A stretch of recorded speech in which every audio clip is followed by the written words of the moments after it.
In the celestial court of the Dread Emperor lived seven princesses. Each had their chosen place in court, but the youngest princess had a special skill. She could pluck clouds from the sky and spin them into the softest ropes. Her work was so precise, not even the most expert eye could find a seam. But her craft was the same day after day, and she longed for new inspiration. Finally, the Queen Mother granted the weaver permission to visit Earth. The other princes would accompany her to protect their sister from earthly dangers. Dressed in special robes that allowed them to fly between heaven and earth, the sisters soared down from the sky. The weaver was in awe of the rolling hills and rivers, and the sisters decided to swim in one of the glittering streams. As the weaver floated, she dreamed about staying forever. Meanwhile, a lone cowherd approached the river bank.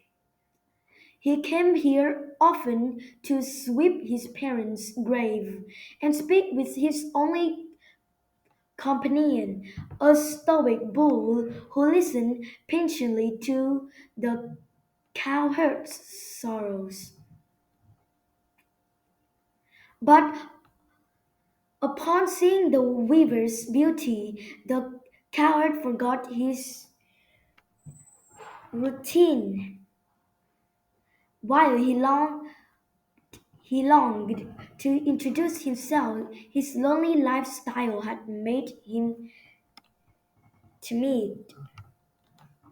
Thankfully, the bull saw his friend's plight and offered some advice.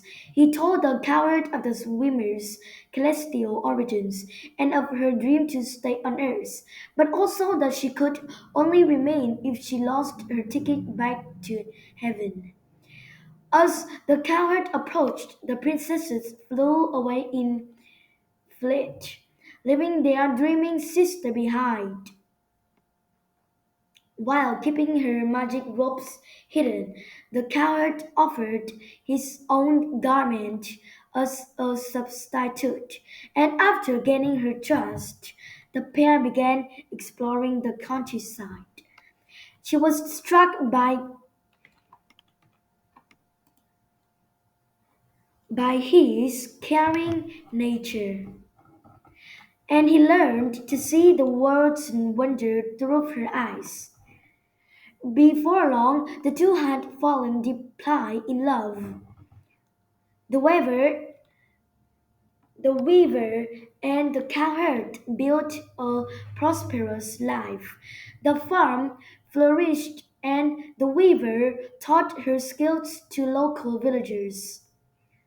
As time marched on, the pair was blessed with two healthy children, but the bull was growing old. Before he died, the bull implored the family to keep his hide and use its magic at their time of need.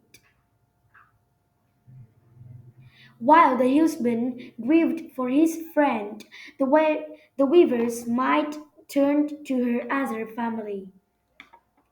Dusting off her magical robe, she decided to pay a visit to the heavens. But when the weaver swept into her old home, no one seemed surprised to see her. With a start, she realized that barely any time had passed, for a year on earth was merely a day in heaven. When her family learned of her new life, they were enraged. How dared she waste her life on a human? The weaver tried to escape back to earth, but the queen mother plucked a golden hairpin from her head and tore through the sky. A great gulf opened, forming a river of the stars between heaven and earth. Below, the cowherd trembled, but he also remembered the bull's final words. Hastily placing each child in a basket, he dropped the bull's pelt over his back and hurtled upwards. Above the clouds, each lover attempted to wade through the surging stars, but no matter how hard they struggled, the gulf between them only grew wider.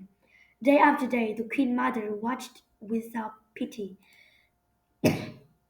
Years passed, and the weaver and the cowherd had no one, except the passing magpies to cheer them on. Finally, their love moved the Queen Mother's heart. While she couldn't forgive her granddaughter